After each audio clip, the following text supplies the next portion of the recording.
Noted all.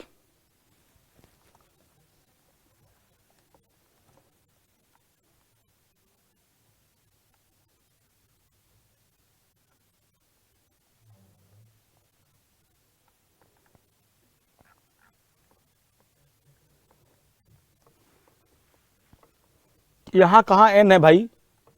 Capital N जहां लिखा होगा वहां लॉट साइज है, जहां स्मॉल एन लिखा होगा वो सैंपल साइज है। तो ओवरऑल ये समझो, एक पॉइंट पे याद ये रखना है, क्या याद रखना है कि एक्सेप्टेंस नंबर बढ़ाने से प्रोड्यूसर का रिस्क कम होगा, है ना, और कंज्यूमर का रिस्क बढ़ेगा। क्लियर बात है?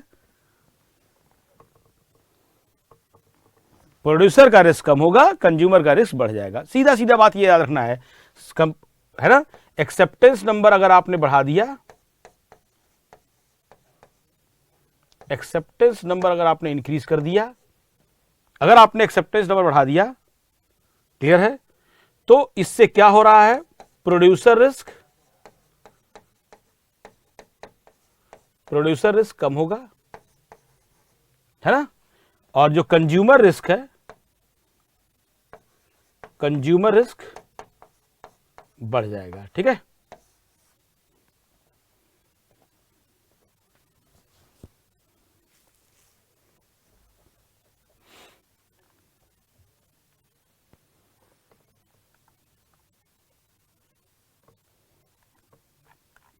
चलिए नोटेड ऑल।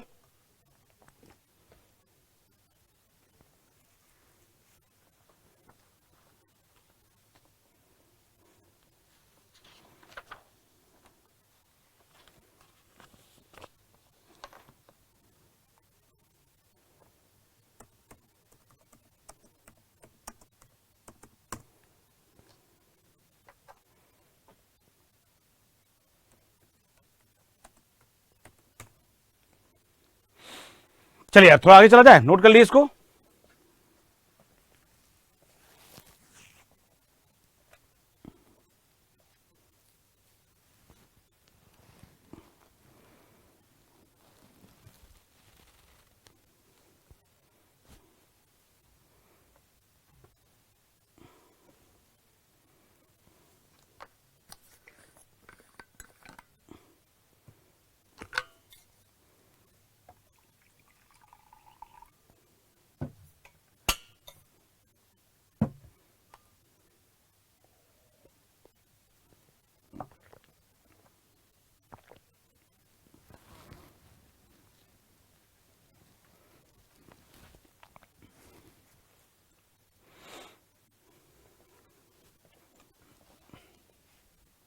चलिए नेक्स्ट बात करते हैं कि सैंपल साइज बढ़ाने घटाने से आपको बताना है कि ओसी कर्व पे क्या इफेक्ट पड़ेगा।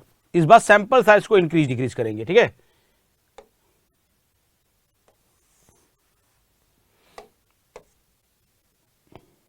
चलो इस बार हमने ले लिया, मान लो हम तो पहले ही बना रखे थे एन का वैल्यू 100 और सी का वैल्यू क्या लिए थे 3। चलो इस बार क्या लिए, एक ले लो एन का वैल्यू 200 और एक्सेप्टेंस नंबर को सेम रखो 3, है ना। एक्सेप्टेंस नंबर को नहीं चेंज कर रहे इस बार, केवल सैंपल साइज को चेंज कर रहे हैं। चलो एक ले लिया जाए एन का वैल्यू 50 और सी का वैल्यू कितना है 3।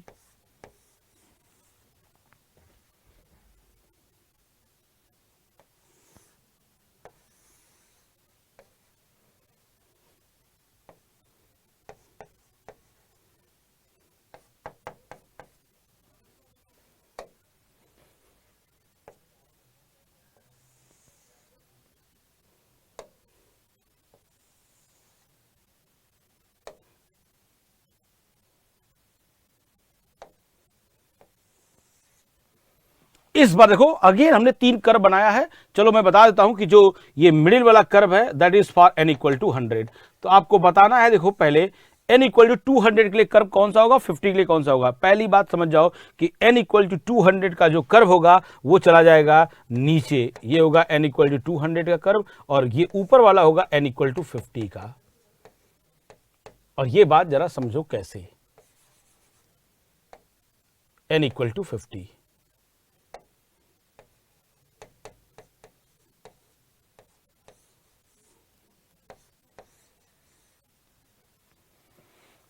देखो बात जरा समझो क्या है, बात जरा समझिए क्या है। ऐसे है, ऐसे है, कैसे है ये कि अगर सैंपल का साइज बढ़ाओगे, बहुत ध्यान सुनिएगा, सैंपल का साइज बढ़ाओगे, जैसे मान लो ऐसे एक लॉट है, यहां से कोई एक सैंपल निकाल रहे हो, मान लो एन का वैल्यू 100 है ना, आपने सी का वैल्यू क्या लिया है 3। अब आपने क्या किया, पहले आप ये बोल रहे थे कि मैं एक सैंपल 100 का निकालूंगा, उसमें मैक्सिमम 3 डिफेक्ट होगा तो मैं उसे एक्सेप्ट करूंगा। अब आप क्या बोलते हो कि मैं 200 का एक सैंपल निकालूंगा और उसमें अगर केवल 3 डिफेक्ट होगा तभी एक्सेप्ट होगा, नहीं तो रिजेक्ट, मैक्सिमम 3 डिफेक्ट। आपको नहीं लगता अगर 200 का सैंपल निकालोगे तो उसमें नंबर ऑफ डिफेक्टिव ज्यादा आएगा, और अगर नंबर ऑफ डिफेक्टिव ज्यादा आएगा तो रिजेक्ट होने की प्रोबेबिलिटी ज्यादा होगा, और रिजेक्ट होने की प्रोबेबिलिटी ज्यादा होने का मतलब कर्व कहां जाएगा, नीचे। तो एन बढ़ाने से कर्व नीचे जाएगा, इसलिए एन इक्वल टू 200 कर्व नीचे है। और अगर एन इक्वल 200 कर्व नीचे है तो बाकी सब तो सेम है, बाकी आपको क्या करना है, एक्यूएल की लाइन ड्रा कर दो, ये हुआ एक्यूएल की लाइन, ये हुआ एक्यूएल की लाइन। अब एक्यूएल का लाइन जहां जहां इंटरसेक्ट किया है ओसी कर्व को, उसका प्लॉट कर दो ऐसे ऐसे, अल्फा बीटा के बारे में पता चल जाएगा कि भाई ये हुआ हमारा अल्फा, और ये अल्फा कौन सा है, अल्फा 50, दिस इज अल्फा 50, ये हमारा क्या है, this is alpha 100 and this one is alpha 200। यहां हमारे पास क्या है, आरक्यूएल, ये हमारा आरक्यूएल है, आरक्यूएल भी चेक कर लो, आरक्यूएल वैल्यू क्या है, इधर चेक कर लो ऐसे। ये हो गया हमारा बीटा, किसके लिए, बीटा 200, ये हो गया बीटा 100 है ना, और ये है बीटा 50, दिस इज बीटा 50। तो यहां से देखो हमारे पास एक बात समझ में आ रहा है कि अल्फा का वैल्यू जो है alpha 200 is greater than obviously alpha 100 and alpha 50, ठीक है। और यहां हमारे पास क्या है, beta 50 is greater than beta 100 and that is greater than beta 200। So overall आप ये बोल सकते हो, ओवरऑल आप क्या बोल सकते हो, ओवरऑल आप ये बोलिए, क्या क्या बोलेंगे, जनरलाइज करते हैं इसको आप, कि अगर आप n का वैल्यू बढ़ाते हो, n का वैल्यू बढ़ाते हो, c का वैल्यू कांस्टेंट रखते हो, c का वैल्यू कांस्टेंट रखते हैं, तो कर्व कहां गया है, नीचे। कर्व नीचे जाने का मतलब है प्रोबेबिलिटी ऑफ एक्सेप्टेंस घट गया है ना। और अल्फा का वैल्यू चेक करो, अल्फा का वैल्यू, अल्फा बढ़ गया है, अल्फा बढ़ गया है, और बीटा घट गया है। मतलब ये हुआ यहां पर कि सैंपल साइज बढ़ाने से, सैंपल साइज इंक्रीज किया आपने, सैंपल साइज आपने इंक्रीज किया, इसका इफेक्ट क्या आया है, प्रोड्यूसर का रिस्क बढ़ गया, प्रोड्यूसर रिस्क बढ़ गया, कंज्यूमर का रिस्क घट गया, जस्ट उल्टा है उसका। तो आपको ओवरऑल ये याद कर लेना है कि एन बढ़ाने से या सी बढ़ाने घटाने से अल्फा बीटा पर क्या फर्क पड़ता है।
जो कर्व नीचे बहुत सिंपल है ना, कर्व नीचे क्यों जाएगा भाई? आप सोचो, अगर आपने 100 का सैंपल लिया है, आपका एक्सेप्टेंस नंबर 3 है, मतलब आपने इस लॉट से 100 का सैंपल निकाला, उसमें अगर मैक्सिमम 3 डिफेक्ट है तो आप उसे एक्सेप्ट करोगे, नहीं तो रिजेक्ट।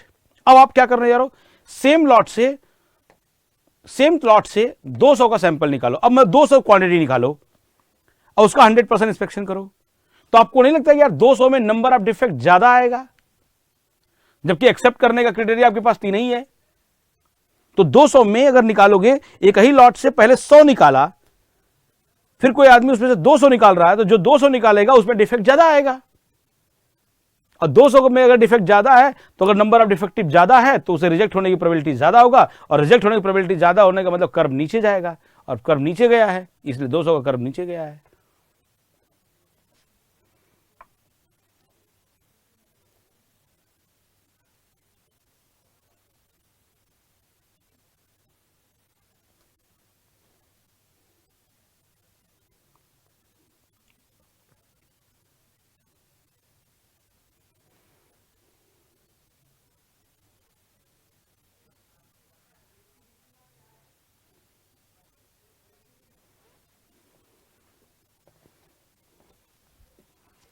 चलिए ठीक है यार, नोटेड ऑल।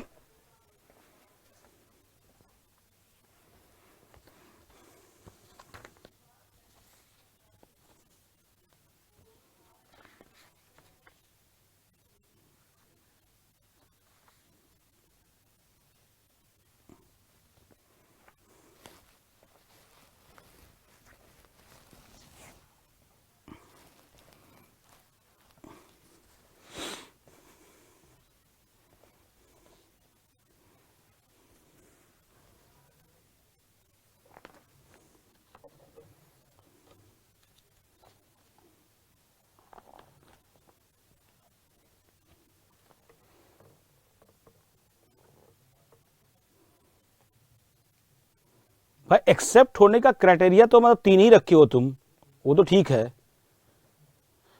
भाई। यार तुम उपेंद्र देखो, एक मैसेज को ना एक बार लिखा करो। तुम क्या पूछ रहे हो, if c is equal to n in each case then what is the probability can happen in वो सी कर्व। तुम ही बता दो क्या होता है। सी का वैल्यू एन के बराबर है, कौन करता है ऐसे सैंपलिंग? सी अगर एन के बराबर हुआ तो वो 100% इंस्पेक्शन नहीं हुआ।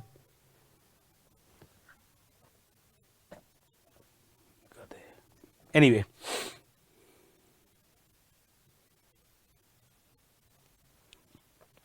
Noted all.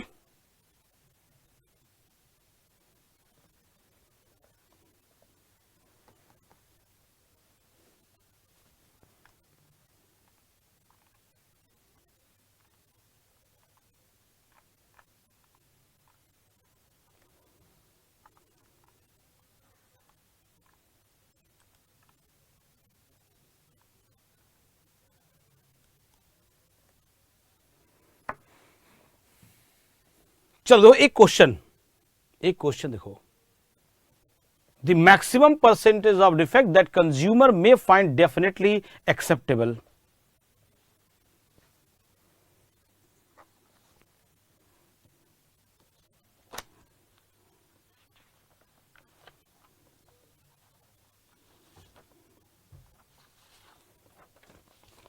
जल्दी से आंसर बताओ इसका।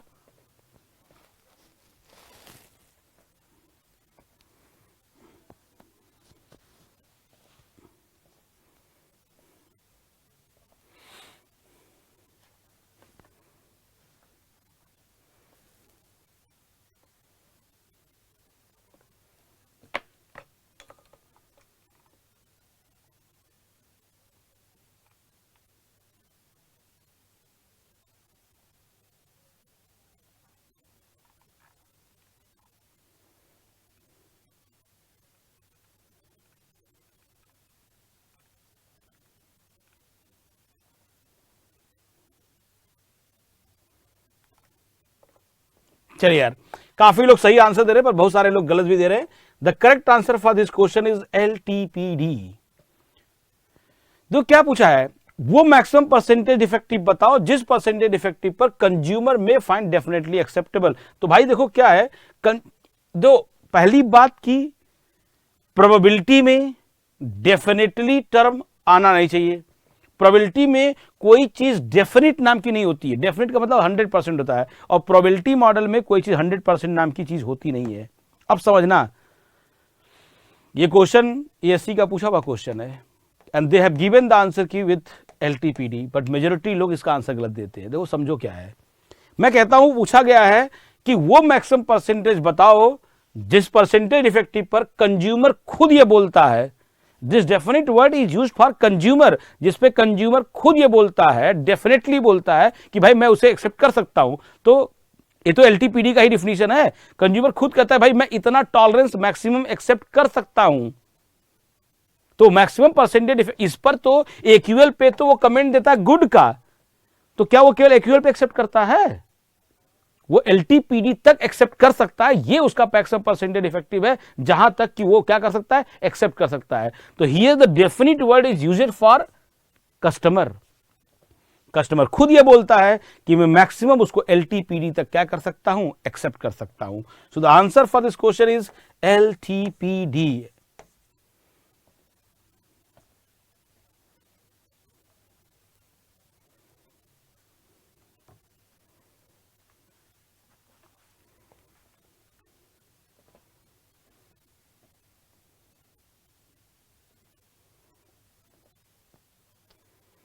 देखो कौन है सर बुक में एक्यूएल, देखो बुक में क्या दिया है, अगर आपको लगता है कि वो सही है तो आप मान लीजिए, मैं आपको मना नहीं करूंगा। आपको मुझ पर विश्वास है तो आते रहिए, ठीक है। UPSC has given the answer की एलटीपीडी। एनीवे,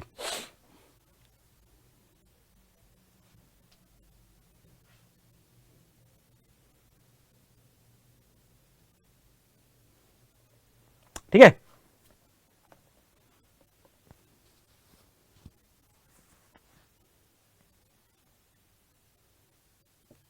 चलो अच्छा, देखो ये क्वेश्चन इंजीनियरिंग सर्विसेज में पूछा गया और सेम टाइम पे उन्होंने ये वर्ड यूज किया AOQ। What is AOQ? It is average, it is average outgoing quality, it is average outgoing quality. और AOQL एक नया वर्ड यूज हुआ इसी में, it is average, average outgoing, outgoing quality label. It is average outgoing quality label. What is this AOQ and what is this AOQL?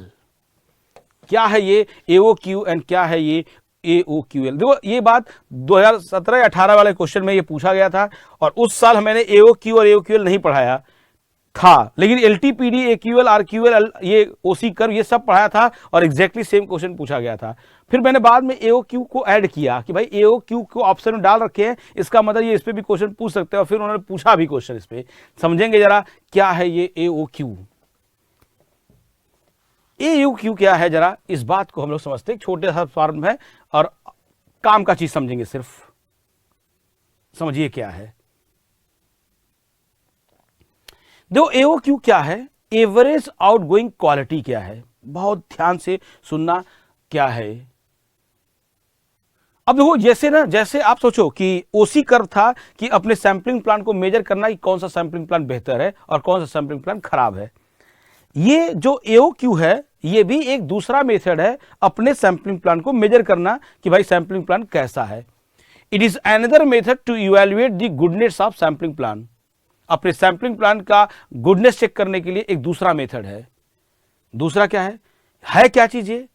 It is the average quality level of a series of batches that leave the inspection station assuming rectifying inspection after coming from the inspection at certain quality level, at certain quality level। अच्छा जी, it represents the average percentage defective in the outgoing product after inspection including all accepted and all rejected lot। अब बहुत ध्यान से समझिएगा पहले क्या है। एक ग्राफ है यहां पे और इसी ग्राफ पर क्वेश्चन पूछा गया क्या है।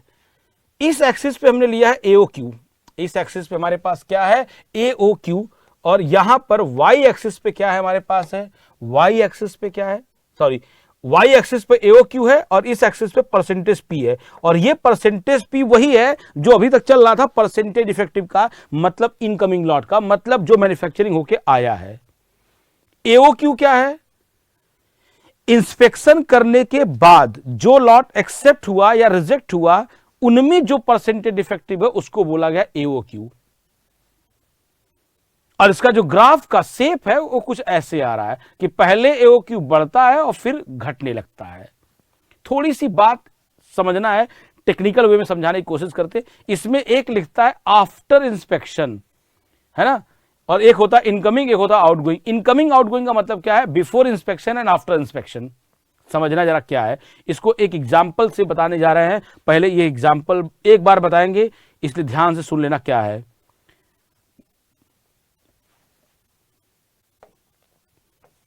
क्या है ये आफ्टर और बिफोर का कंसेप्ट, मतलब जस्ट इस बात को समझने के लिए AOQ को दो, AOQ भी परसेंटेज है और परसेंटेज P भी परसेंटेज है, इस पर भी परसेंटेज इफेक्टिव है और इस पर भी परसेंटेज इफेक्टिव है, लेकिन हमको समझना AOQ क्या है।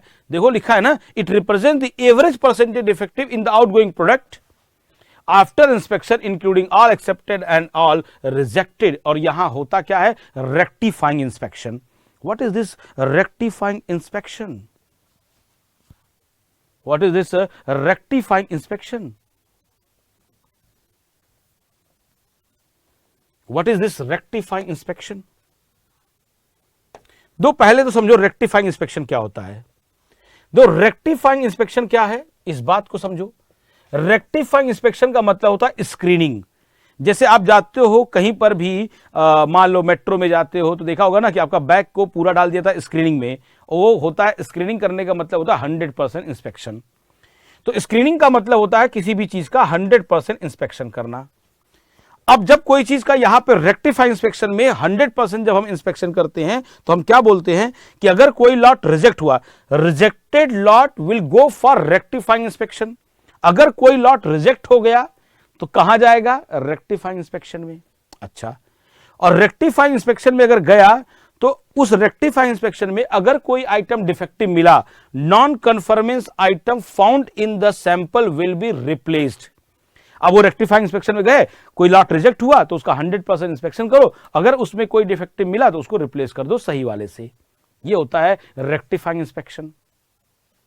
अब देखो क्या है, अब मान लो कि हमारे पास D परसेंटेज डिफेक्टिव है और ये हमारा मान लो कोई भी परसेंटेज P है, परसेंटेज P है।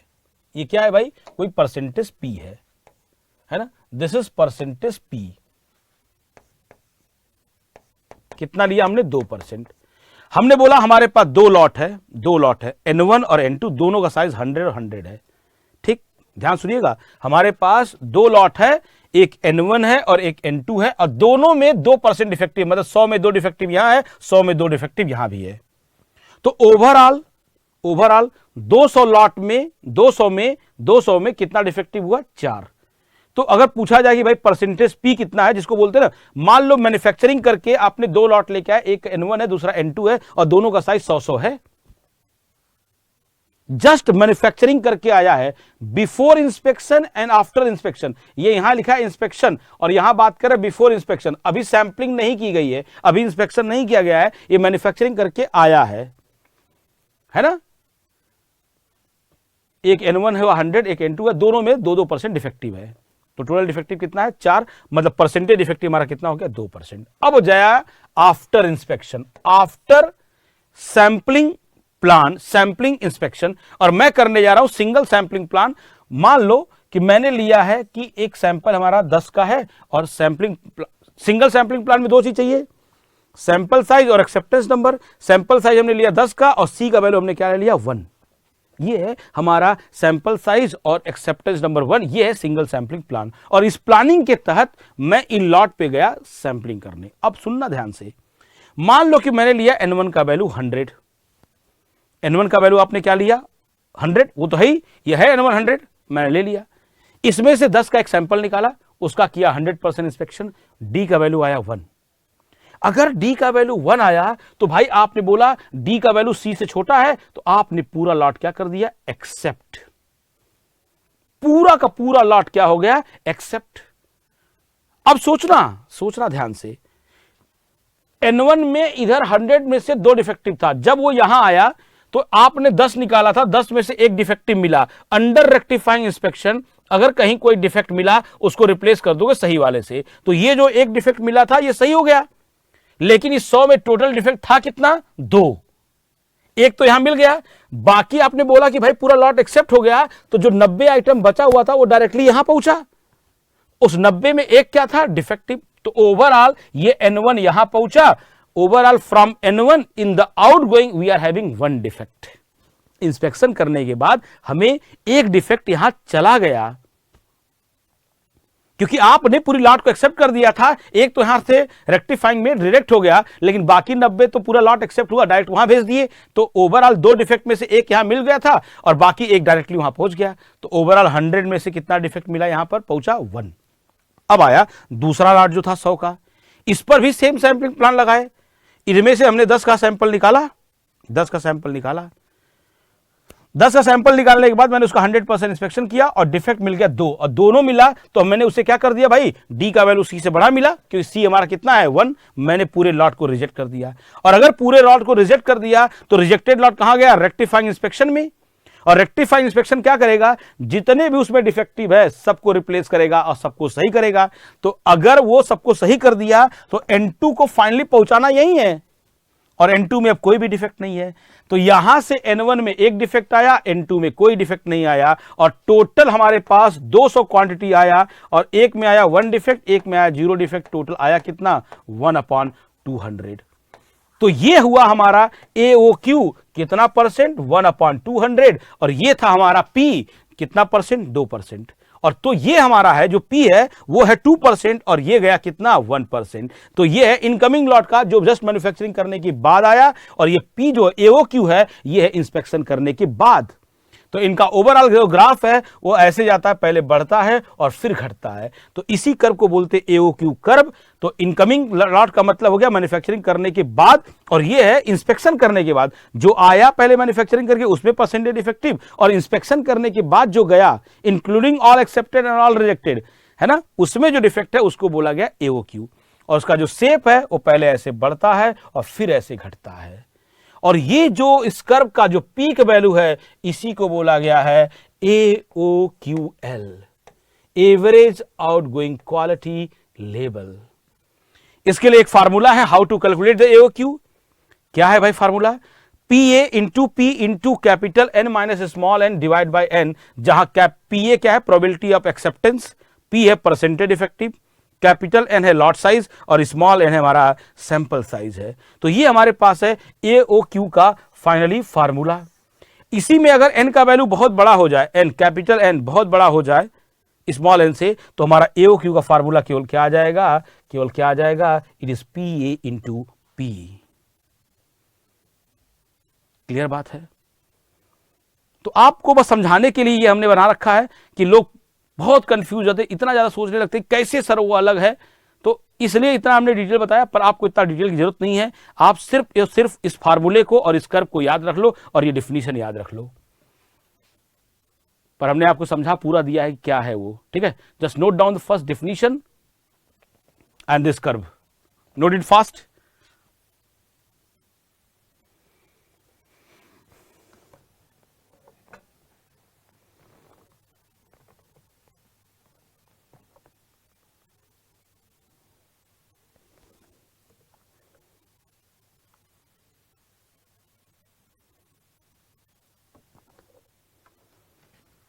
भूपेंद्र शर्मा कैसी क्वेश्चन पूछ रहे हो कि सर ओसी कर में LTPD कहाँ होगा, जहां RQL है उसी को LTPD बोलते हैं।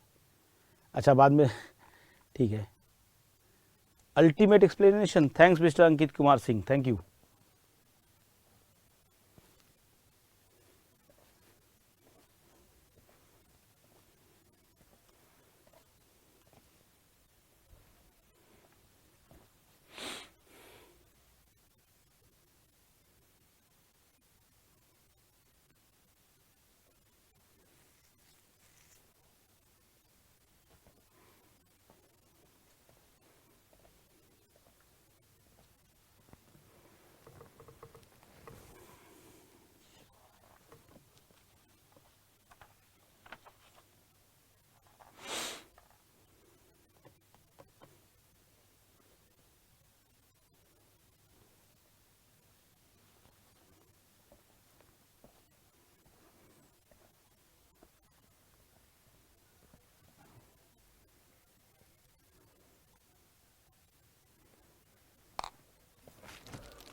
एओक्यू का कंक्लूजन क्या है, वो ऊपर ही लिखा हुआ है। एओक्यू का काम क्या है? एओक्यू काम क्या है कि अपने सैंपलिंग प्लान को मेजर करना, अपने सैंपलिंग प्लान को मेजर करना कि भाई कौन सा सैंपलिंग प्लान बेहतर होगा। दो सैंपलिंग प्लान को कंपेयर करना है। देखो पहले फिर सुन लो, ये कौन है? नीरज सिंह। सर एओक्यू को एवरेज क्वालिटी भी कहते हैं क्या? बिल्कुल भी नहीं, इसका नाम ही है average outgoing quality, order quantity नहीं होता है। क्लियर है?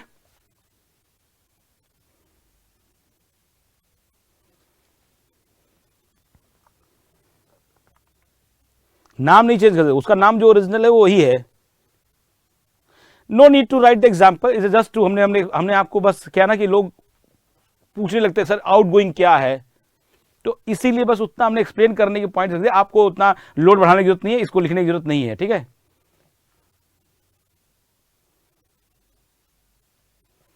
Just note down this formula up to यहां तक। ठीक है, बाकी आपको जब ये पीडीएफ सर्कुलेट करेंगे तो इस पीडीएफ में ये चला जाएगा, है ना, उतना आपको लिखने की जरूरत नहीं है, काम का चीज। ठीक है,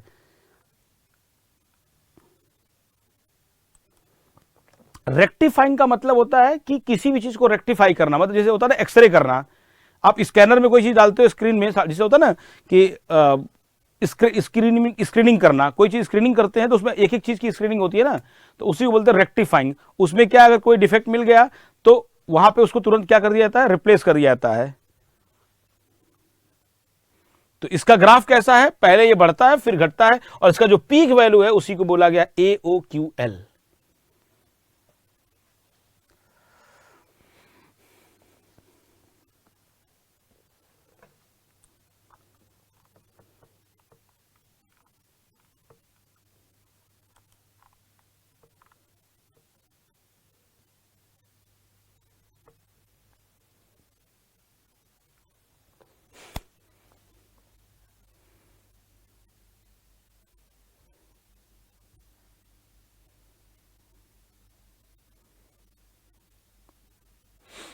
clear to all and noted all? तो ये फार्मूला हमारे लिए इंपॉर्टेंट है, इस फार्मूले पे क्वेश्चन ऑलरेडी पूछा जा चुका है। ठीक है, और इसमें छोटे छोटे क्वेश्चन आ सकते हैं आपसे फार्मूले के नाम पे, ये न्यूमेरिकल क्वेश्चन यहां से आ सकता है। ठीक है, अभी करा देते हैं न्यूमेरिकल क्वेश्चन, फटाक से जल्दी से लिख लो।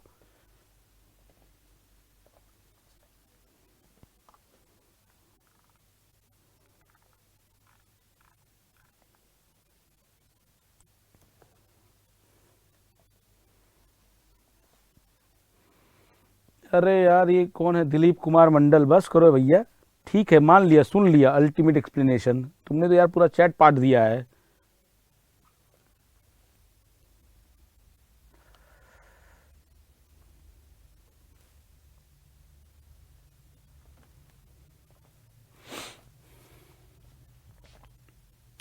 चलो,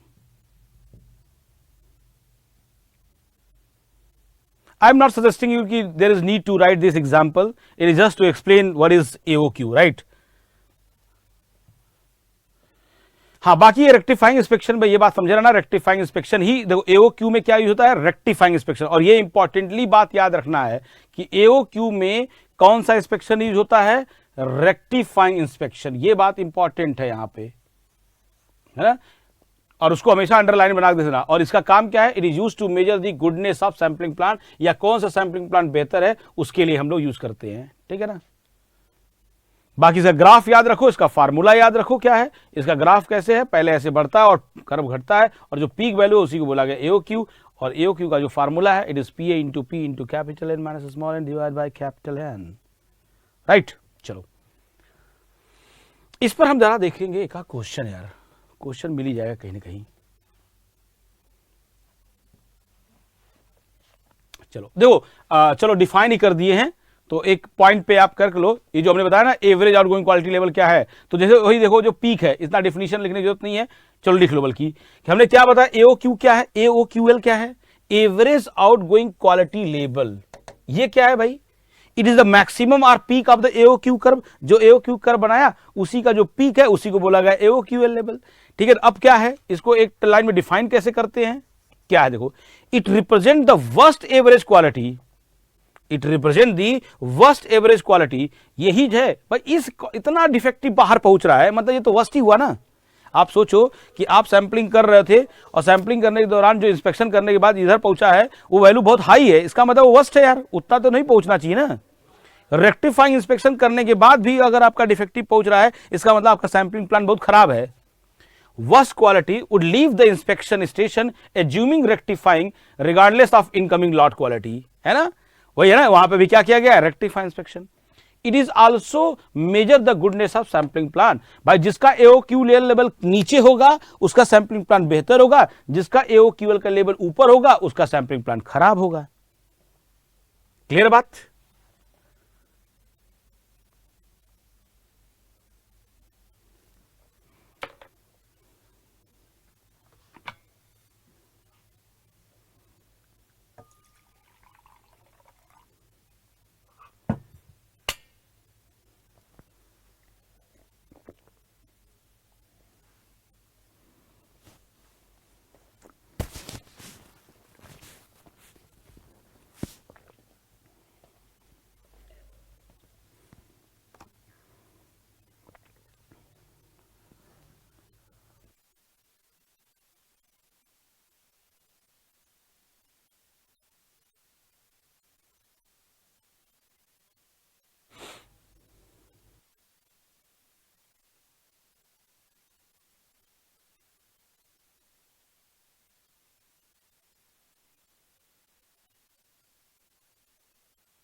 सेकेंड पॉइंट में देखो ये बताया गया, ऐसे समझो, ऐसे समझो, जैसे मान लो कि कोई दो आदमी है, दोनों ने सैंपलिंग किया, एक का कर्व ऐसा बन के आया, दूसरे कर्व ऐसा बन के आ रहा है, इसका एओक्यू यहां है एओक्यूएल और एक का एओक्यूएल यहां है, तो कौन सा सैंपलिंग प्लान बेहतर हुआ भाई? एओक्यूएल। किसका सैंपलिंग प्लान बेहतर हुआ? जिसका एओक्यूएल नीचे होगा। ये वर्स्ट है, भाई आपको नहीं चाहता लगता कि यार मैं एक ऐसा सैंपलिंग बनाऊं कि बाहर बहुत कम नंबर ऑफ डिफेक्ट मिले इंस्पेक्शन करने के बाद, है ना? समझ गए?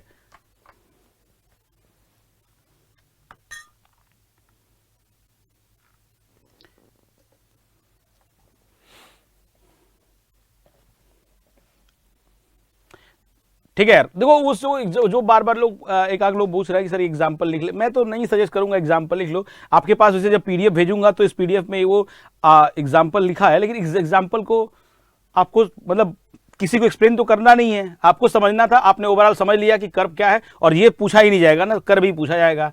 तो आप उस थोड़ा प्रिसाइज भी रखना है ना। नोट्स में बहुत ज्यादा भरते जाओगे तो रिवाइज करने में दिक्कत आएगी, कितना कर ले जाओगे। तो टू दी पॉइंट रहना भी बहुत जरूरी है कि नहीं? चलो, तो समझ गए कि एओ क्यूएल क्या है। एनीवे, फटाफट आंसर चाहिए मुझे, पहले क्वेश्चन का आंसर।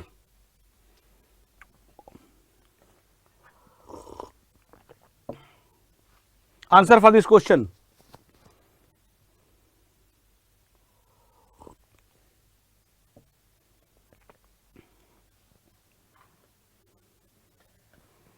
अभिषेक यादव, वो जो एग्जाम्पल बताया है यार उसको लिख लेना, है ना?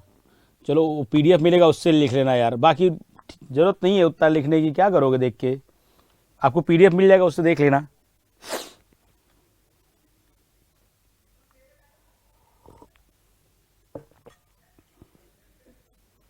Very good very good, I need the answer. Very good very good. Abhinav Mishra, Dharmveer, ठीक है निशाद, ऑप्शन डी ठीक है। चलो चलो जल्दी जल्दी जल्दी जल्दी निकालो।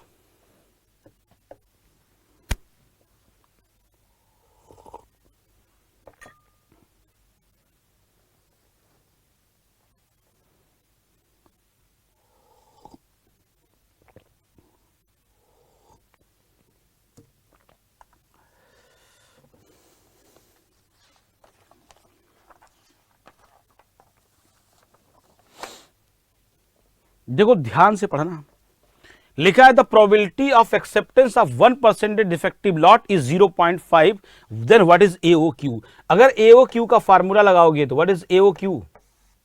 यहां पर एओ क्यू का फार्मूला लगेगा क्या चीज? It is PA into P. PA का वैल्यू दिया है 0.95 और पी जो है वो परसेंटेज डिफेक्टिव है 1%, मतलब 0.01। आंसर क्या हो जाएगा? It is 0.0095। 4 प्लेस पे डेसिमल लगेगा ना यार। Why the option C? The correct answer is option D. भाई साहब कैसे कर रहे हो यार? कुछ लोगों ने ऑप्शन सी दिया है यार, वो मुझे अच्छा नहीं लगा। मैं चेक करके थोड़ा एक आध को तो अमरदीप कुमार, बाकी ठीक दिए सबने भाई, ये अच्छा लगा। सभी लोगों ने सही आंसर दिए, मेजोरिटी ने सही दिए हैं। सी कौन दिया है मुझे देखना था। 2-4 लोग, प्रिया, और कौन दिया है? चंद्रकला, और चलो ठीक है, बाकी मेजोरिटी ने ठीक आंसर दिया है। वेरी गुड, है ना? समझ गए ना? चलो, एरर करना कोई गुनाह नहीं है, पर बाद में सीखना इंपॉर्टेंट है। क्लियर है? चलो let's go with the next question. जल्दी से निकालो उसका आंसर।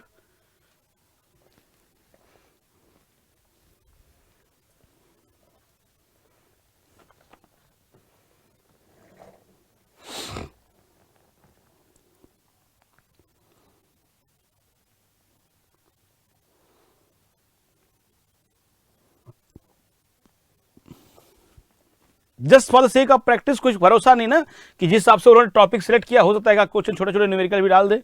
तो जस्ट एक दो ये क्वेश्चन पूछा हुआ है एग्जाम का, है ना? जल्दी से निकालो आंसर।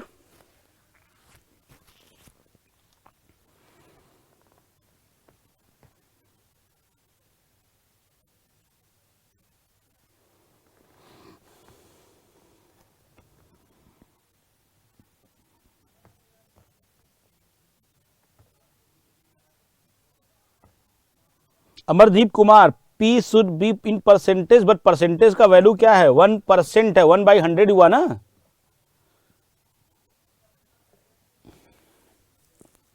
ये क्वेश्चन भी पूछा हुआ क्वेश्चन है ईएससी का। ईएससी मतलब इंजीनियरिंग सर्विसेज के किसी एग्जाम में पूछा हुआ क्वेश्चन है, मतलब जीएस के प्री में नहीं, किसी और जगह पूछा हुआ था।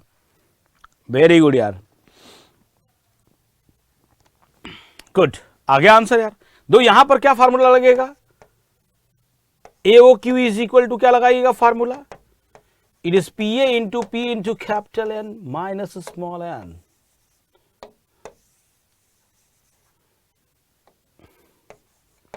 AOQ is equal to PA into P into capital N minus small n divided by capital N। रख दो PA और कितना दिया देखो, प्रोबेबिलिटी ऑफ एक्सेप्टेंस कितना दिया है, probability of acceptance we obtained from the OC curve that is 0.64 है ना, 0.64 into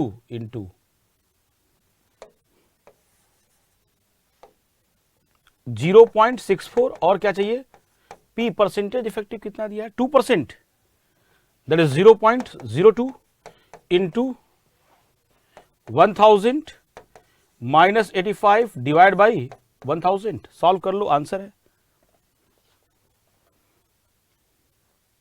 कितना रहा भाई 1.17। चलो अप्रोक्सीमेटली इसको कर देते हैं 1.2। The answer is option B. 1.17% है ये, है ना। चलो ठीक है,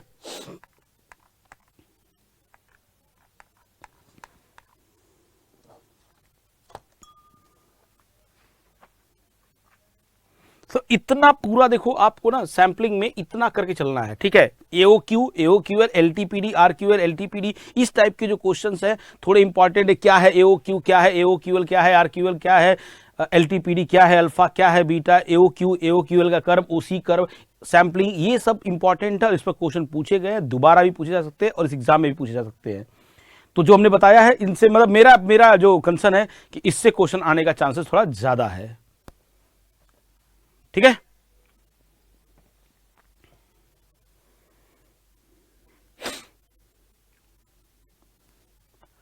एक चीज चलो आज के लिए,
दो एक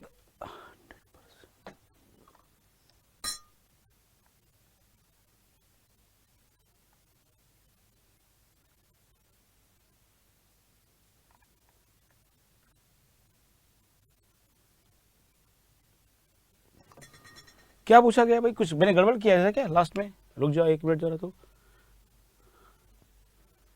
अरे भाई वो 100 नहीं, वो 1000 ही है, ठीक है।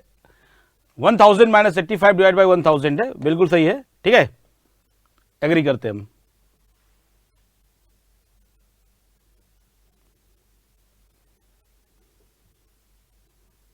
चलो जो हमने सोचा है थोड़ी कुछ क्वेश्चंस की प्रैक्टिस कराई है। देखो जितना हमने पढ़ा है उसके बेसिस पे कुछ क्वेश्चंस दे रहे हैं और आपको देखो जो ये पूछे हुए क्वेश्चन भी है और थोड़ा सा दिमाग चलाना है और बिल्कुल करेक्ट आंसर निकालना है, ठीक है। क्वेश्चन नंबर 1, जब भी कोई क्वेश्चन का आप आंसर रिप्लाई करेंगे it should be question number with option, ठीक है। पूछा गया consider the following regarding the quality circle. जो पढ़ चुके देखो उस पर क्वेश्चन दे रहे हैं और ये क्वेश्चन आपको आंसर देना है। अब जो पढ़ चुके उसको रिवाइज करने जा रहे हैं और उस पर क्वेश्चन सॉल्व करने जा रहे हैं। फटाफट क्वेश्चन का आंसर दीजिए। क्या बोला गया है, Consider the following regarding the quality circle. पहला statement, it is a small group of people working in different area of an organization with a multiple expertise. दूसरा statement, it consists of people who meet volunteer themselves. तीसरा point, it is a human resource development technique. चौथा, it is a problem solving forum. बताना है कौन सा statement correct है.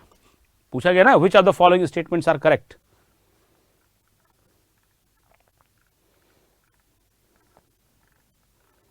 अरे भाई इतने आंसर आ गए थे, मैंने ध्यान नहीं दिया.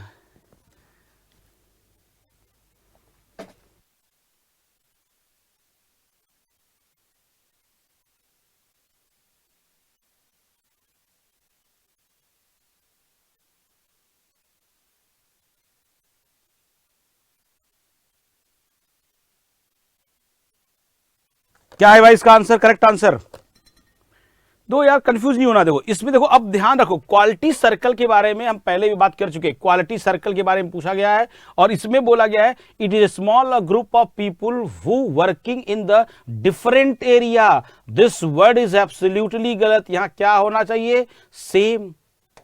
इसलिए पहला स्टेटमेंट क्या हो गया, गलत. दूसरा, it consist of people who volunteer themselves, और यहां मीटिंग वॉलंटरली होती है, यह बात बिल्कुल सही है. It is a human resource development technique, बिल्कुल सही बात है. और ये एक प्रॉब्लम सॉल्विंग फोरम है. मतलब स्टेटमेंट 2 और 3 बिल्कुल, 2, 3, 4 बिल्कुल सही है. इसलिए आंसर हो जाएगा कौन सा, 2, 3, 4 वाला. Answer is option A. Option A. देख रहे हो क्या खेले हैं यूपीएससी वाले, सब कुछ पूरा लाइन बिल्कुल सही लिखे, बस यहां पे डिफरेंट की जगह सेम कर देंगे तो पहला स्टेटमेंट भी सही हो जाएगा. क्लियर है.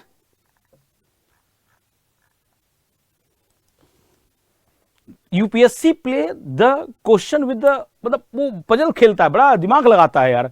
मतलब आप अगर उसको ध्यान से नहीं पढ़ोगे तो आप मतलब उड़ जाओगे. देख रहे हो पहला एक ऑप्शन दिया हुआ है ना. अच्छा, इसमें एक अच्छी बात थी कि इसके ऑप्शन खराब दिए थे. इनमें एक ऑप्शन को इलिमिनेट करना था. इनको एक ऑप्शन बनाना चाहिए था 1, 2, 3, 4 वाला, वो दिए नहीं है.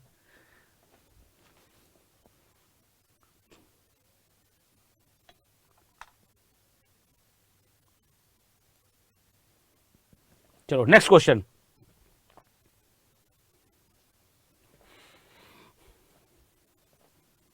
जल्दी से आंसर देखिए. दो ये क्वेश्चन है असर्शन रीजन का, है ना.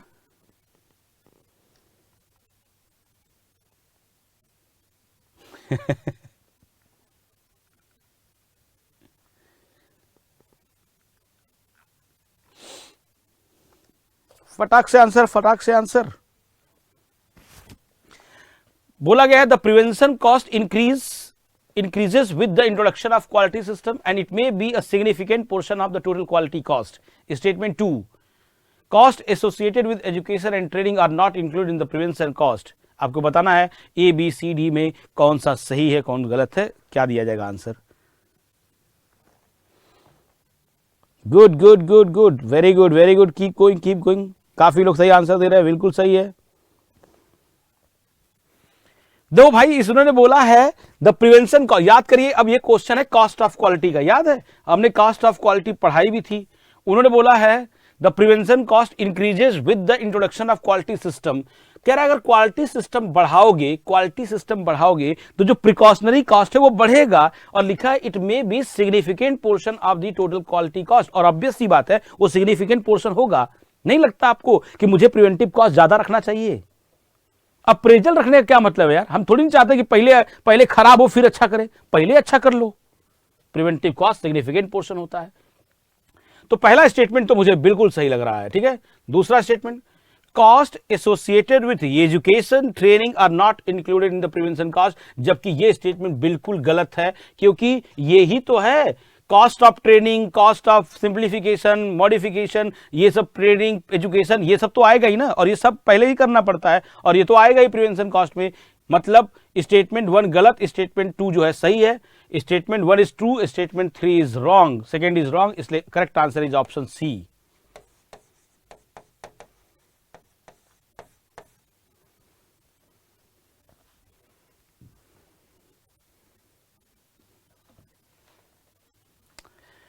The quality characteristics can be categorise in which of the following grouping? पहला सेंसरी कैरेक्टरिस्टिक्स, दूसरा स्ट्रक्चरल कैरेक्टरिस्टिक, तीसरा स्टैटिस्टिकल कैरेक्टरिस्टिक्स, चौथा द टाइम ओरिएंटेड कैरेक्टरिस्टिक्स। बताना है आंसर कौन सा। Select the correct answer using the code given below.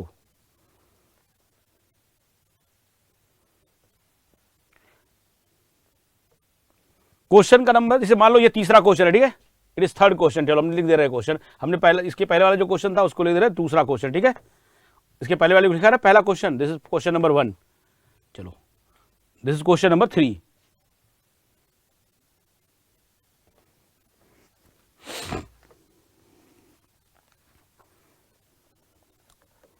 इससे एक रिवीजन भी मिलेगा, एक बैकअप भी मिलेगा, थोड़ा क्वेश्चन का फ्लेवर भी समझ में आया कैसे पूछा जाता है कि नहीं।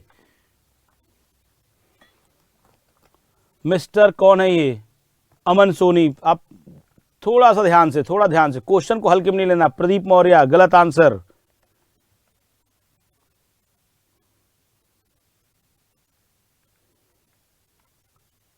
अभिजीत द्विवेदी गलत आंसर। सूर्यभान, यार ये बहुत ज्यादा लोग गलत आंसर दे रहे हैं यार। भग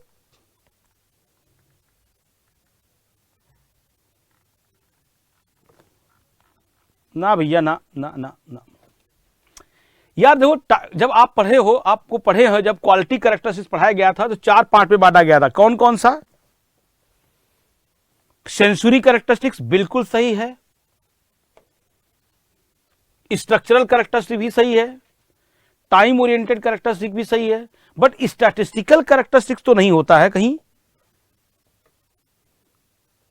क्या होता था इसकी जगह पे? स्टैटिस्टिकल नाम का कोई भी चीज नहीं है यहां पर। इनफैक्ट एक क्या होता है, इथिकल होता है, याद है, इथिकल कैरेक्टरिस्टिक्स। इसलिए ये वाला तो गलत हो गया, तीसरा वाला। तो करेक्ट आंसर क्या हो गया? पहला, दूसरा और चौथा, पहला, दूसरा, चौथा, विच is option D. Option D सही है, ऑप्शन डी। नेक्स्ट क्वेश्चन, कितने हो गए? तीसरा, चौथा क्वेश्चन।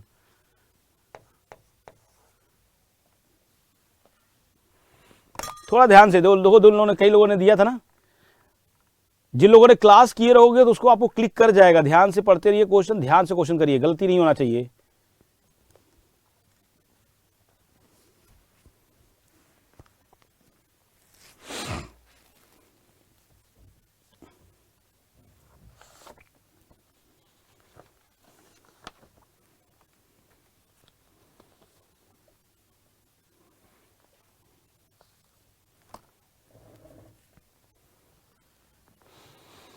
Very good. कह रहा है कि what are the major category of quality cost?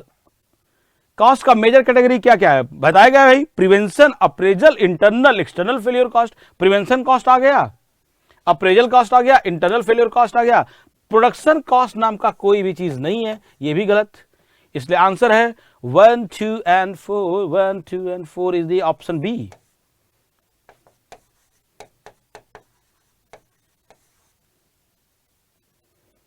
Clear है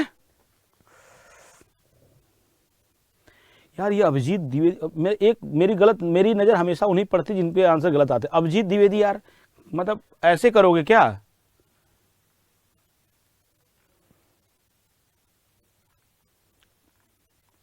एक और कोई था बी ऑप्शन में, नहीं बी ऑप्शन तो सही है। हाँ बी वाले ठीक है, ठीक है, ठीक है, ठीक है, ठीक है। राहुल कुमार मिले आप भी भाई साहब ए ऑप्शन से, ऐसे मत करो।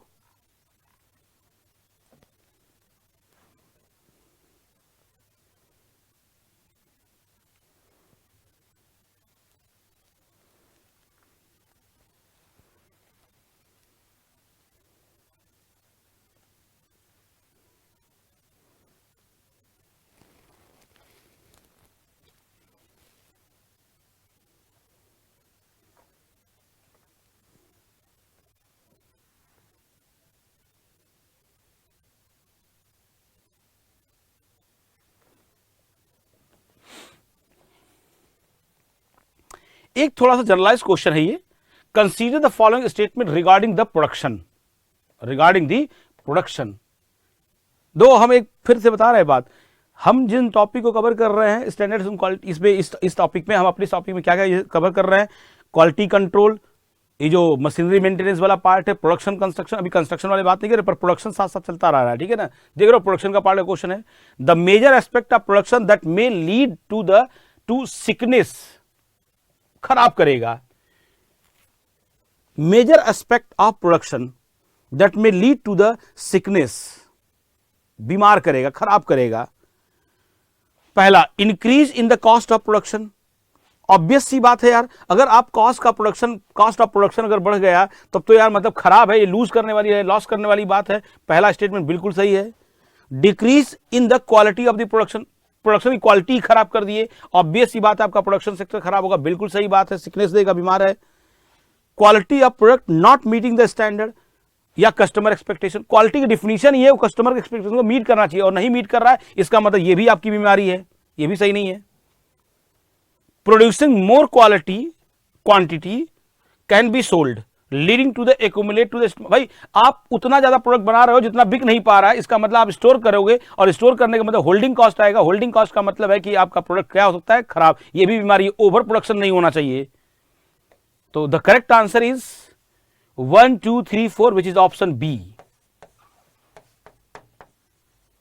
है ना। अब देखो कई बार आप देखिए हो सकता है ना कि एग्जैक्टली जो क्वेश्चन है, मतलब डेटा जो है वो कॉपी से मैच करे, कई बार हो सकता है ना कि थोड़ा बहुत आउट ऑफ फोकस चला जाए, बात समझ रहे हो ना, हो सकता है भाई ऐसी बातें हो जाए। जैसे अब देखो इसमें अगर पढ़ो तो जितनी बात बताया गया उस हिसाब से काम मैच कर जाएगा, नहीं काम करेगा। अब देखो कैसे काम करेगा, पहले मीटिंग द रिक्वायरमेंट, ये बात क्लास में की गई है, आपको नहीं लगता है कि बोल रहा है कि decrease in the quality of the production, quality ही खराब कर दोगे तो ऑब्वियस सी बात है, तो सेकेंड और थर्ड को तो करेक्ट होना ही होना है। फिर लिखा है producing more quantity than can be sold, जितना बेचना है उससे ज्यादा आप प्रोड्यूस कर रहे हो, तो ओवर प्रोडक्शन होना भी खराब बात है ना। Increase in cost of production, भाई आपका प्रोडक्ट महंगा हो जाएगा, वो भी एक लॉस है, ठीक है।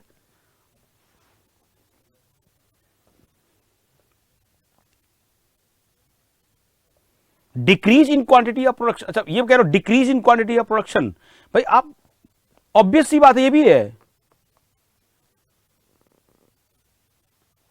क्वालिटी हो या क्वांटिटी दोनों ही सही है कि नहीं। चलो नेक्स्ट क्वेश्चन देखो, कितने क्वेश्चन हो गए भाई, ये कौन सा क्वेश्चन नंबर था, 4, इसको ले लो 5।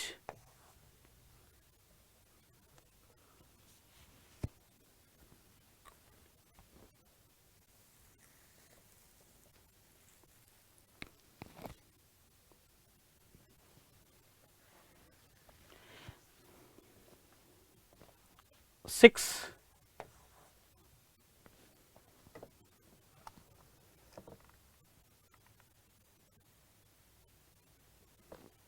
अच्छा एक बात जरा देखो, ये लास्ट जो सेकेंड ये क्वेश्चन है, इसमें एक बात जरा देखनी चाहिए हमें।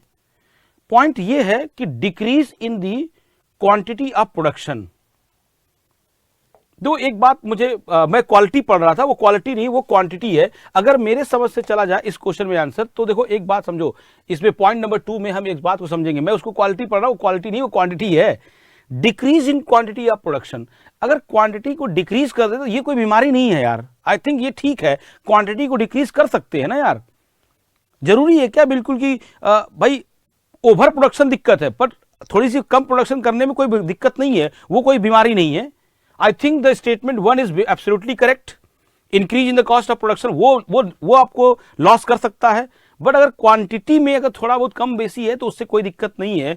और मैं इसको क्वालिटी पढ़ रहा था, ये क्वालिटी नहीं है क्वांटिटी है।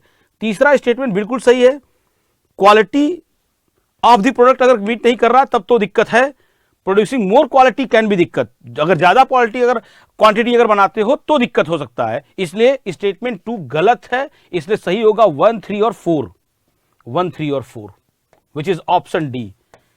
एंड थैंक्स फॉर मुझे ध्यान दिलाने के लिए कि वो क्वांटिटी है वो क्वालिटी नहीं है, ठीक है, ऑप्शन डी। क्लियर है, now it is clear.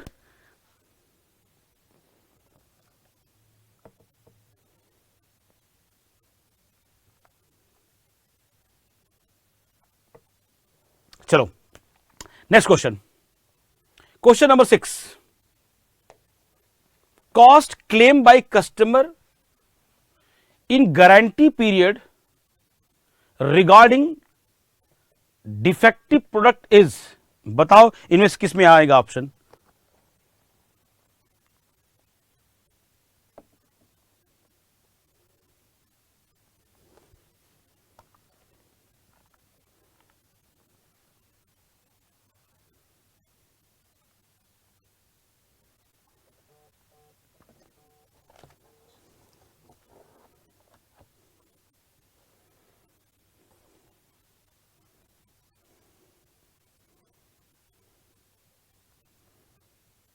Answer answer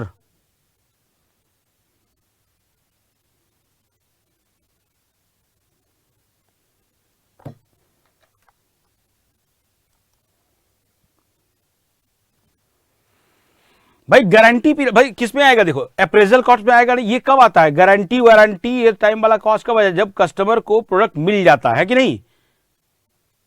cost of external failure which is option D. Clear है? Option D.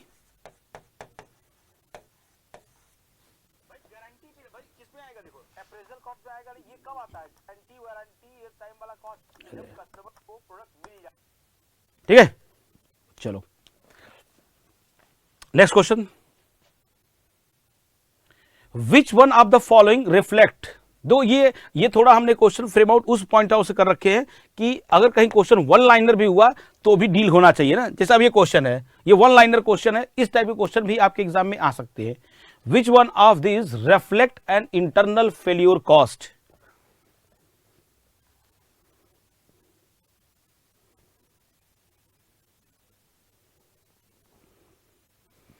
Answer for the seventh question.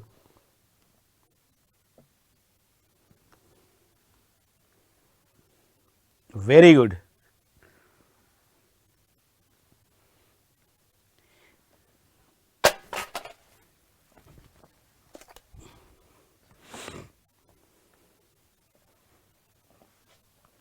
यार देखो समझो बात को। अब देखो अगर बात कर रहा है, किसमें बात कर रहा है? Internal failure cost. इंस्पेक्शन किस में आता है? अप्रेजल कॉस्ट के अंदर आता है। याद है ये आता है किसके अंदर? अप्रेजल के अंदर। रीवर्क किसके अंदर आता है? इंटरनल के अंदर आता है, internal failure cost. Customer complaint किसमें जाएगा? External failure cost. याद है एक्सटर्नल फेलियर कॉस्ट। और रिप्लेसमेंट ऑफ डिफेक्टिव प्रोडक्ट ये भी किसमें जाएगा? एक्सटर्नल फेलियर कॉस्ट में, है कि नहीं? ये भी जाएगा एक्सटर्नल फेलियर कॉस्ट में। तो हमसे पूछा internal failure cost, obviously the answer will be rework. यहां पे हमने लिखा था rework, some corrective action, some changes, वो किसके अंदर आता है? Option B which is called internal failure cost. Clear है? So the answer for the seventh is option B, option B. Clear है?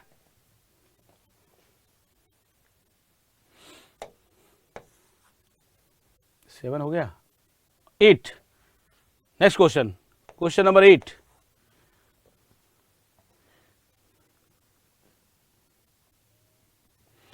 अक्षय कुमार सरोज, देखो यार कमेंट दिख रहा है बट कमेंट इतने आते हैं कि हम सबके कमेंट मतलब पढ़ नहीं पाते एट ए टाइम, तो ऐसे चलता रहता है कमेंट। यार कमेंट तो बहुत सारे हैं, है ना, मतलब हो सकता है आप पे पॉइंट आउट ना गया हो।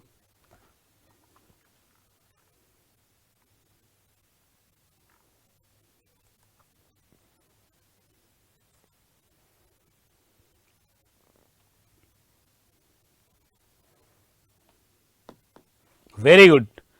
पूछा which of the following include the cost of quality? Cost of appraisal बिल्कुल सही है, कॉस्ट ऑफ प्रिवेंशन बिल्कुल सही है, कॉस्ट ऑफ फेल्योर जिसमें इंटरनल एक्सटर्नल दोनों है। The answer is all of the. So correct answer is option D. Correct answer is option D. Next question. अच्छा नेक्स्ट क्वेश्चन सेम आ गया यार, है ना, इस क्वेश्चन को हटाना पड़ेगा, ये तो अभी हमने किया ना, दोबारा उसने इंटरनल फेलियर कॉस्ट वाला क्वेश्चन सेम आ गया। चलो इसको हटा देंगे क्वेश्चन को, ये 8वां है। चलो नेक्स्ट क्वेश्चन इसको ले लेते हैं। This is question number 9।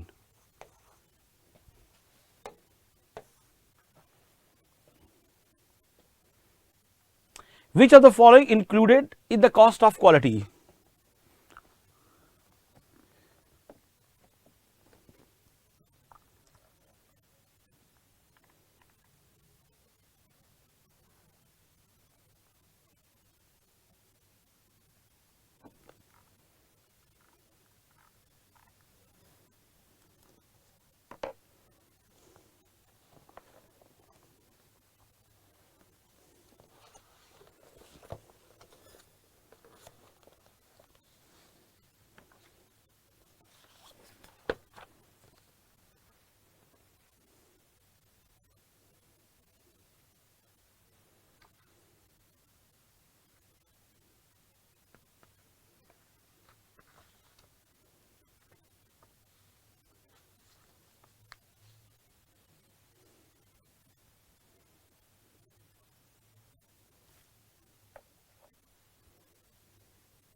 Clear to all and noted all? क्या है इसमें, क्या भाई, सॉरी सॉरी, देखते हैं लास्ट क्वेश्चन क्या है। हाँ चलो देखो क्वेश्चन में क्या पूछा गया है, विच of the following included in the cost, again same question है यार, इट इज ऑप्शन डी। ये भी तो सेम क्वेश्चन हो गया क्या, इसने 2 बार कर दिया यार। चलो इसको भी चेंज कर, इसको भी हटाएंगे। चलो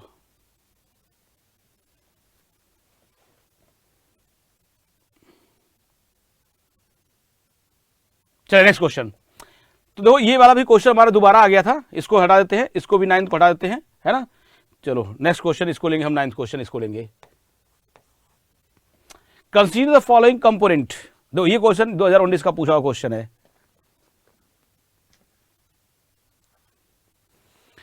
अब यार थोड़ा दिए उनको क्वेश्चन सही करने के लिए, उन्होंने सही से बनाया नहीं है, ठीक है, पर थोड़ा सा एक क्वेश्चन को रिपीट कर दिए, उसको हम हटा देंगे, ठीक है। जल्दी से इसका आंसर बताओ। अब वो इस टाइप के क्वेश्चन, इससे थोड़ा सा क्या ना आपको आइडिया मिलेगा कि क्वेश्चन किस टाइप से पूछा जा सकता है या किस टाइप से पूछा गया है।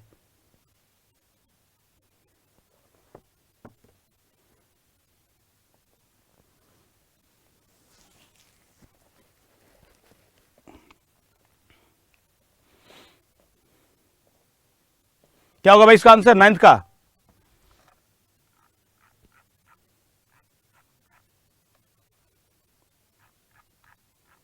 Very good very good very good very good.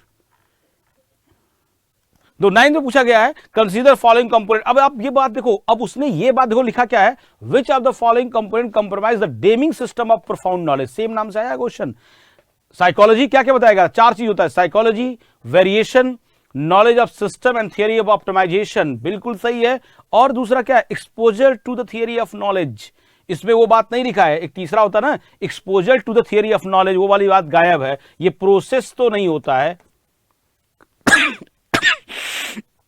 पहला दूसरा चौथा, पहला दूसरा चौथा, विच इज ऑप्शन सी। सही है, क्या आंसर दिए भाई आप लोग? Option C, very good. Majority of the student, मतलब इसका मतलब कि आपको याद है ना, very good very good. Next question. दो ये क्वेश्चन भी एग्जाम में पूछा हुआ क्वेश्चन है, ठीक है। चलो इसको ले लेते हैं 10th question. Question number 10, which of the following steps comes under the 14 step plan for the quality improvement? ठीक, अच्छा ये भी क्वेश्चन मेरे साथ कराया हुआ था, पर फिर भी देखो दोबारा क्वेश्चन ने दिखा दिया कि एग्जैक्टली देखो ये क्वेश्चन पूछा हुआ है एग्जाम का। देख लो क्वेश्चन में क्या दिया है, क्या पूछा गया है कि विच of the following steps comes under the 14 step plan for the quality improvement. याद है ये किसकी बात कर रहे हैं भाई साहब? क्रॉसबी का, फिलिप चाचा के बारे में बात कर रहे हैं। फिलिप क्रॉसबी जिनके बारे में हमने बात किया था, कौन है भाई ये? फिलिप चाचा है ना। फिलिप चाचा कौन थे? Fun uncle of quality revolution, याद है ना, जिन्होंने 2 किताबें भी लिखी थी, क्वालिटी विदाउट टीयर, है ना, क्वालिटी इज फ्री। ये है फिलिप चाचा। क्या क्या भाई? एडॉक कमेटी के बारे में बताया गया था, बिल्कुल सही बात है। कॉस्ट ऑफ क्वालिटी इवैल्यूएशन, यहां लिखा है क्वांटिटी मेजरमेंट, और यही क्वांटिटी वाला टर्म गलत था, यहां क्या आता है ये क्वालिटी मेजरमेंट, है ना, इसलिए ऑप्शन ये वाला गलत है। सुपरवाइजर ट्रेनिंग बिल्कुल सही है, कॉस्ट ऑफ क्वालिटी इवैल्यूएशन भी सही है। मतलब हमारे पास क्या सही है, 1 2 और 4, 1 2 और 4, 1 2 और 4, which is option B. Clear है? ये क्वेश्चन चलो ठीक है, ये क्वेश्चन जरा देखना पड़ेगा 11th।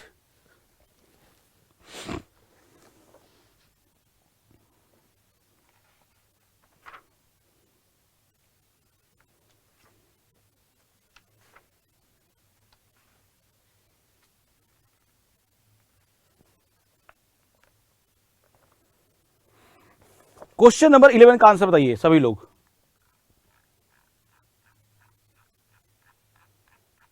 देखो यार, आप चैट में देख नहीं पा रहा हूं, इतना ज्यादा आ रहा है चैट, ठीक है, पर जरूरत भी नहीं है आई थिंक, है ना। हाँ 11 का आंसर पूछा है, the most of the Deming deadly disease involve.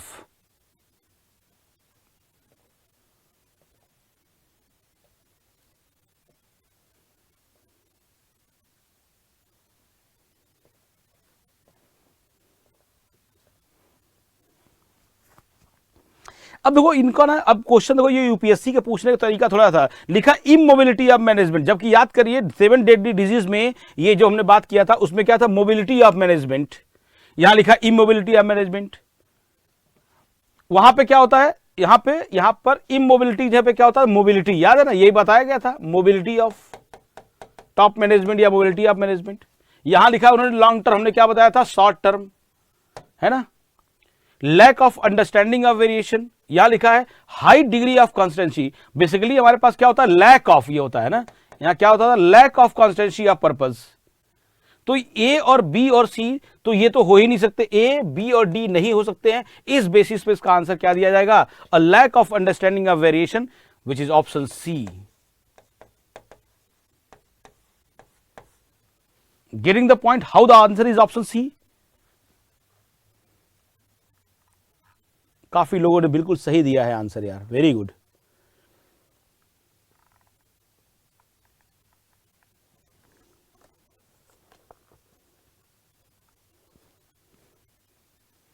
Clear है, चलो question number 12। Question number 12, which one of the following is not the part of quality trilogy given by Juran. आगे भैया जे वाले भैया आ गए हैं। जे का क्या हुआ था भाई, एक्सीडेंट, है ना। The quality does not happen by accident is given by J. इन्होंने दिया था क्वालिटी ट्रायोलॉजी, याद है, क्वालिटी ट्रायोलॉजी दिया था इन्होंने। जल्दी से आंसर बताओ क्या है इसका। Which one of the following is not the part of quality trilogy? Quality trilogy के 3 पार्ट होते हैं, क्या क्या भाई, आंसर आंसर आंसर 12 का आंसर।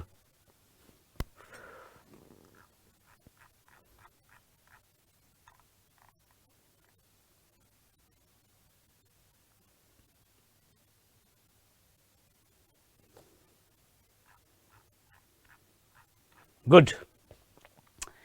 तो इसमें क्या बताया गया था, PCI, planning, control and improvement.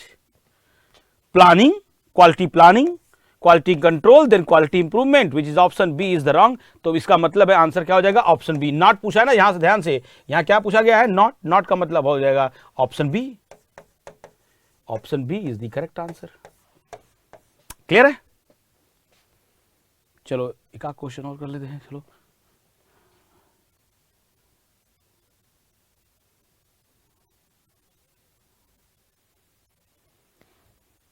वैसे तो ये तुरंत बता दोगे answer. Question number 13, which of the following is the final step of Juran trilogy. Juran trilogy का फाइनल स्टेप कौन सा होता है भाई। क्वेश्चन नंबर 13,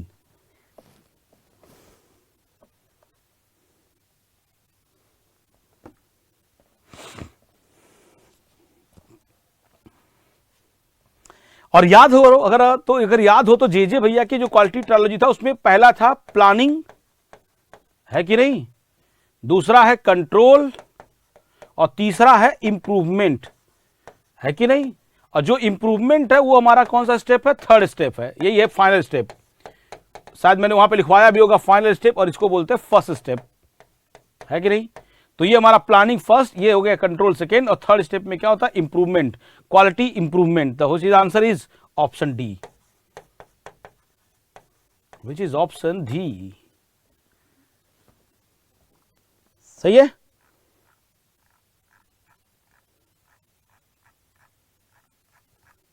अरे भाई इतना चैट तो मैं नीचे भी नहीं कर पा रहा हूं यार। एनीवे ठीक है।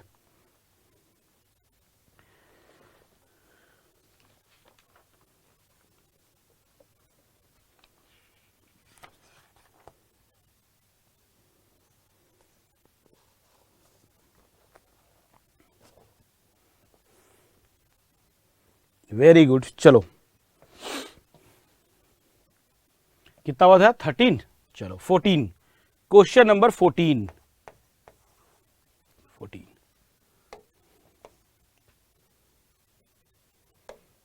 क्वेश्चन नंबर 14,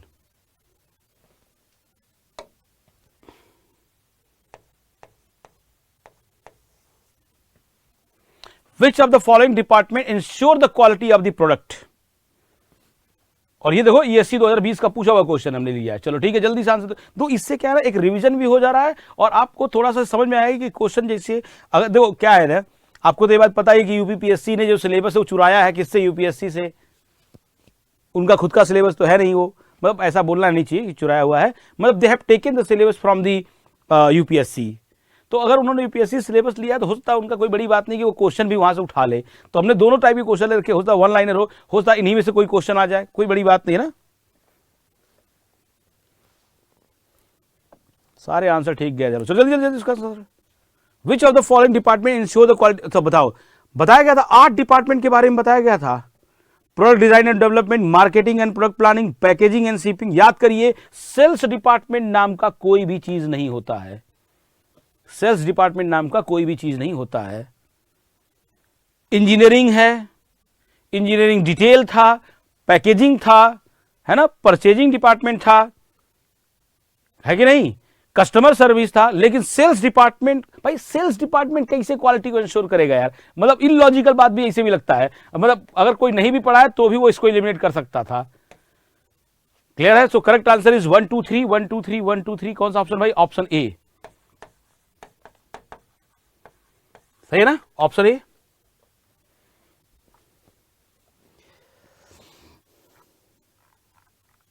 बहुत बढ़िया लोग गेस कर ले रहे हैं, ठीक है। दीक्षा सिंह बोल रही सर क्वेश्चन भी ले सकते हैं भाई। अब देखो, आप मनाओ कि ले लें और इन्हीं में से क्वेश्चन पूछ ले, इससे बढ़िया क्या हो सकता है।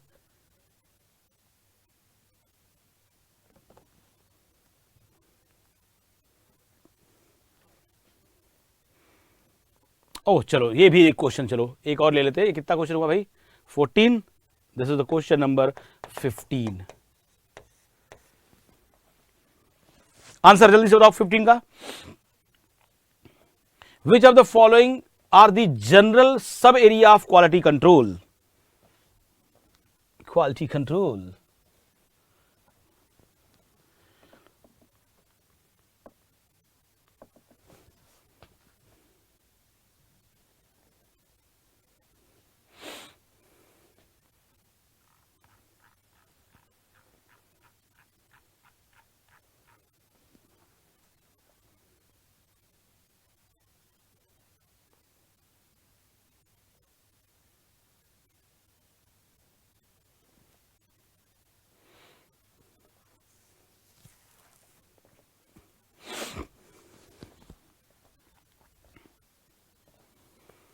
दो हमने 3 चीज बताई थी। जो क्वालिटी कंट्रोल को 3 सब एरिया में डिवाइड किया गया था, क्या क्या भाई? ऑफलाइन क्वालिटी कंट्रोल, याद है ऑफलाइन क्वालिटी कंट्रोल, जिसमें हमने बात किया था टगुची भैया का ऑफलाइन क्वालिटी कंट्रोल, है ना। एक हमने बात किया था किसका? स्टैटिस्टिकल क्वालिटी कंट्रोल ले लो, चाहे एसपीसी होता है, स्टैटिस्टिकल प्रोसेस कंट्रोल, दोनों सेम ही होता है ना। Statistical quality control, statistical process control. और हमारे पास क्या हमने बताया था तीसरा? एक्सेप्टेंस सैंपलिंग, याद है? Acceptance sampling. ये 3 होते हैं हमारे पास क्वालिटी कंट्रोल के मेन। कौन कौन हो गया? Acceptance sampling, statistical, offline quality control. ये वाला गलत है दूसरा, तो आंसर है 1 3 4, which is option B is the correct answer.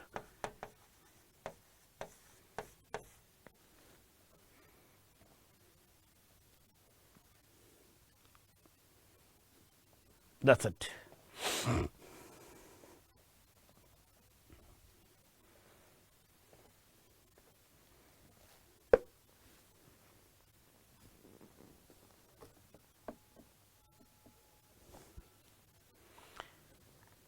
क्या पूछे सर? SSC, JEE, CBT 2। अरे भैया इक्वल हमको बिल्कुल हवा नहीं रहता है यार, हम इतना पढ़ाने में बिजी रहते हैं, हमको यार ये सब मतलब कब रिजल्ट आएगा, कब एग्जाम होगा, भाई इसके बारे में अपने को कोई आइडिया नहीं है। ये मतलब हो सकता है कि वो एक आजकल महाकुंभ में बाबा है, उनसे पूछ लो, वो बता देंगे, हमको नहीं पता है।